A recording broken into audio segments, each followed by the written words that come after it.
Well, this is what we have, and I'm talking history here, going back to the late 1st and 2nd century.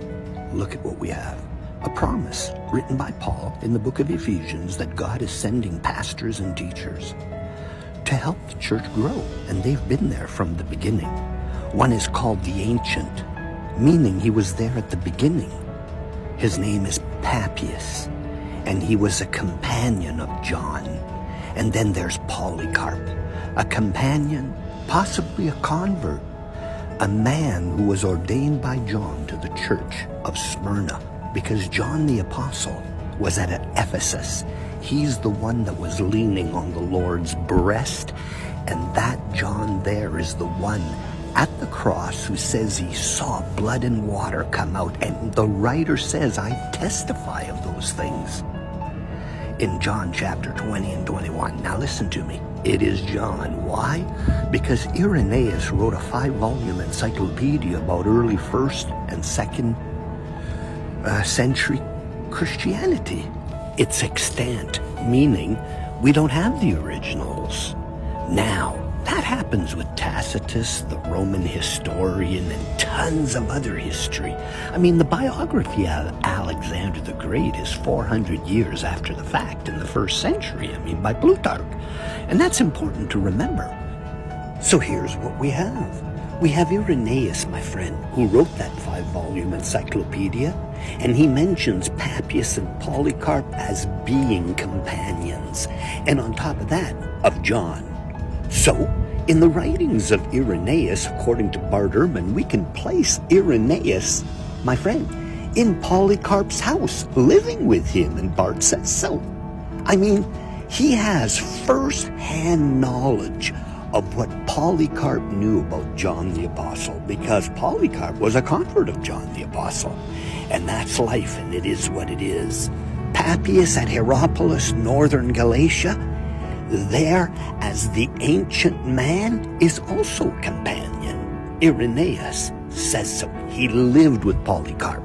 We have evidence that Irenaeus wrote a letter to Florinus, a pastor in Rome, and states clearly he knew the Apostle John. And what's familiar to them is that their doctrine is the same. They're fighting Gnostics and heretics. Irenaeus wrote that letter to Florinus. We're going to look at it. He also wrote a letter to the bishop Victor. Also stating the fact that he knew the Apostle John. And again, all the doctrine is the same, fighting heretics. Irenaeus and the bathhouse. Now, in that public bathhouse, he had conversations with Polycarp, Irenaeus says, and they rebuked a heretic there named Cencreus. Literally, in public, Irenaeus and Polycarp in the bathhouse. Now, John the Apostle may very well have kept the Sabbath. Think about it, he's Jewish, so did Polycarp. Now listen to me. Polycarp wrote a letter to the Philippians, and there he says he was educated by the apostles. They preached the Gospels to them.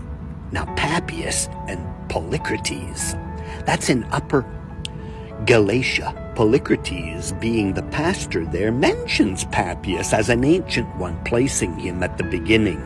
There's some apostolic eldership links there too, and who was pastoring what at the time. And we have the promise of Ephesians chapter 4:11. Later, 100 years later, the church father Eusebius quotes some of the stuff that Papias wrote. And then Polycarp's letter to the Philippians, chapter 6. My friend, very important info. We're going to take a good look at Papias of Hierapolis. And here it is. It was Irenaeus in his 5-volume encyclopedia that declares and describes Papias as the hearer of John, companion of Polycarp. Papias, who is the ancient, to which we have 10 citations. That's it. The books are lost. His 5 volumes are lost. We only have 10 citations collected by Irenaeus and mentioned again 100 years later by Eusebius. He clearly describes John and Polycarp and Papias as companions. Clearly John was alive, and he places John and the hearer of John in the present tense. This is exactly what Shank, a historian, says, and tons of other scholars, that it is written in the present tense describing the fact that he's still alive. Eusebius, 100 years later, says the same thing. 5 books, mentions Irenaeus. These things Papias, who was a hearer of John and a companion of Polycarp. When we see ecclesiastical history, that's Eusebius. When we see against heresies, well, that's Irenaeus. Now, Papias in the writing says, if then anyone came who had been a follower of the elders, I questioned him regarding the words of the elders. Anybody that knew the apostles, he says, what I asked about Andrew, Peter, they were both brothers. He knew that, right? Philip and Thomas and James. And here's the John. He wants to know about people that knew this John, okay? To corroborate what's going on, because he knows there's going to be false letters, 2 Thessalonians chapter 2.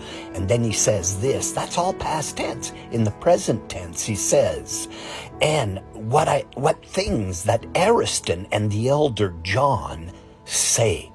I want to hear the abiding voice. And here's Bart Ehrman, who makes it clear. The tense changed from past to present.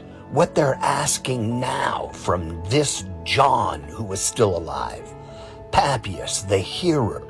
Now, he also says that Philip, the apostle, resided at Hierapolis, where he had 2 daughters there. The apostle. Because after him came Polycrates, mentioning Papias as an ancient one. Now listen to me. Papias knows Barsabas, who drank deadly poison and lived. It's one of the 10 statements we have by him. Irenaeus of Lyons was from France, my friend, modern-day France. And he lived, was possibly converted, Bart Ehrman says, to Christianity. Now we're talking about a convert of Polycarp, Irenaeus. Bart Ehrman agrees. Now listen, he says in one of the writings, Matthew wrote it in Hebrew. Makes sense, he was writing to Jewish people. Peter and Paul went to Rome and laid the foundation of the church. They didn't start it.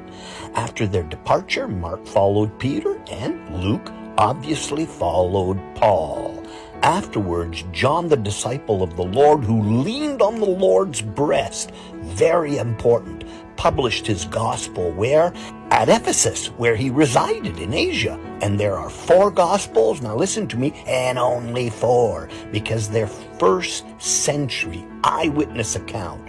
Matthew and John to Jesus, Luke and Mark to the leading apostles, Peter and Paul. Listen to me. Now, the John we're talking about is the one that's leaning on the Lord's breast, to which we know is John the Apostle. Listen, he's the one that ran away naked in the garden because the gospel's written in the third-person narrative, common in that day and era, like Julius Caesar's Gallic Wars, Josephus, Xenophon, and a boatload of others. Now listen, the apostle that Jesus loved is John the Apostle. He would have been about 27 years of age, a pupil of Polycarp. Who says that? Bart Ehrman, man. We can place Irenaeus in the bathhouse and in Polycarp's house. I mean, think about that. Perhaps a convert, again mentioned and cited by Bart Ehrman. Irenaeus writes, I can even describe the place where the blessed Polycarp used to sit and discourse, his going in and his going out, his lifestyle he lived with him, his general mode of life. I mean, think about personal appearance, his discourse, and the messages he delivered to the people. He would speak familiar intercourse with John. Right away, the pagan mind goes dirty. It's talking about they shared, they talked. Now, it's important because Bart Ehrman supports that view. Good old Bart has lots to say about it. He says the statements of Irenaeus are corroborated by Eusebius because he cites both of them, who in his boyhood had known, perhaps lived with Polycarp, and of the other writers, according to Irenaeus.